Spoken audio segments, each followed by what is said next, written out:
बिस्मिल्लाहिर्रहमानिर्रहीम। अस्सलामु रहमतुल्लाहि व बरकातुहू। आज की इस वीडियो में हम एक निहायत अहम, संजीदा और ईमान को झिझोड़ देने वाले मौजू पर गुफ्तगू करेंगे। कयामत कब आएगी? फरमान मुस्तफ़ा।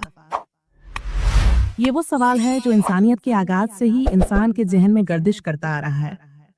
हर दौर में लोग ये जानना चाहते हैं कि कयामत कब बर्पा होगी, जमीन व आसमान का ये निजाम कब लपेट दिया जाएगा और कब इंसान अपने रब के सामने हिसाब देने के लिए खड़े होंगे।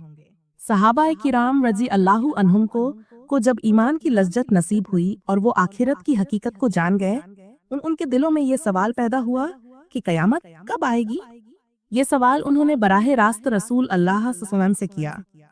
एक दिन एक शख्स जिसके कपड़े निहायत सफेद और बाल निहायत सियाह थे, मस्जिद नबी सल्लल्लाहु में आया। वो किसी सहाबी को पहचान में नहीं आ रहा था। वो आकर नबी करीम के सामने बैठ गया, घुटने घुटनों से मिलाकर और दोनों हाथ रानों पर रखकर सवाल करने लगा, या मोहम्मद स्वयं अकबिरनी अनीसा, यानी ए मोहम्मद सब्साम, मुझे कयामत के बारे में बताइए कि वो कब आएगी। नबी करीम सल्लल्लाहु ने फरमाया, मा अल मसूलु अनहा बी आलम मिनस साइल, यानी जिससे सवाल किया जा रहा है वो भी इसके बारे में उतना ही जानता है जितना सवाल करने वाला जानता है। इस जवाब ने एक अजीम उसूल वाज़ेह कर दिया। कयामत का सही वक्त सिवाय अल्लाह ताला के कोई नहीं जानता। यहाँ तक कि अल्लाह के बरगजीदा नबी सल्लल्लाहु अलैहि वसल्लम को भी ये वक्त नहीं बताया गया। जब वक्त नहीं बताया गया तो नबी करीम सल्लल्लाहु अलैहि वसल्लम ने इसके आसार और अलामात बता दी।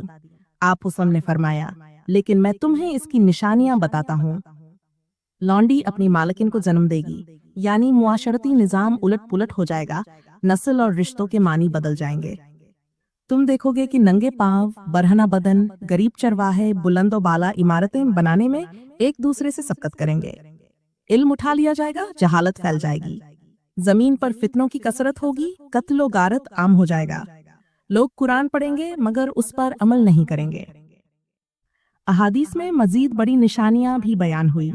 दज्जाल का खुरूज, हजरत ईसा अलैहिस्सलाम का नुजूल, याजूज माजूज का निकलना, जमीन से एक अजीब मखलूक का निकलना, सूरज का मगरिब से तूलू होना, आसमान से धुआं आना, खाना काबा का गिर जाना, ये सब वाकियात कयामत से पहले रुनुमा होंगे और दुनिया को हिला कर रख देंगे।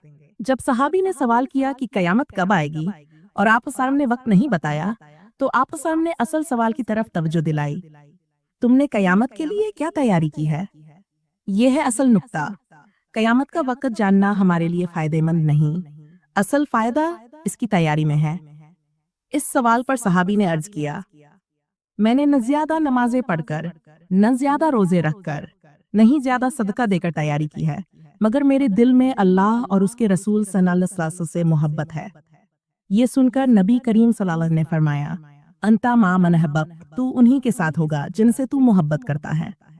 ये सुनकर सहाबा किराम की खुशी का कोई ठिकाना न रहा।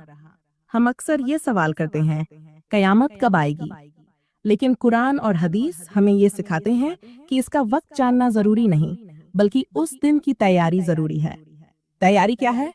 ईमान को मजबूत करना, नमाज कायम रखना, हराम से बचना, जुल्म और धोखे से दूर रहना, वालिदैन की खिदमत, सुन्नत पर अमल और बिदत से एहतिराज। अल्लाह ताला कुरान में फरमाता है, यसलुका नासु अनिसा कुल इन्नमा इल्मुहा इंदल्लाह। लोग तुमसे कयामत के बारे में पूछते हैं, कह दो इसका इल्म तो सिर्फ अल्लाह के पास है। दोस्तों, कयामत जब भी आएगी अचानक आएगी, न किसी को खबर होगी, न तैयारी का वक्त मिलेगा। लिहाजा अभी से अपनी जिंदगी को उस दिन के लिए तैयार करो, ताकि जब अल्लाह के सामने खड़े हो तो चेहरे रोशन हो, अमाल नेक हो और अंजाम जन्नत हो। अल्लाह ताला हम सबको कयामत के दिन नबी करीम की शफात नसीब फरमाए। आमीन या रब्बल आलमीन।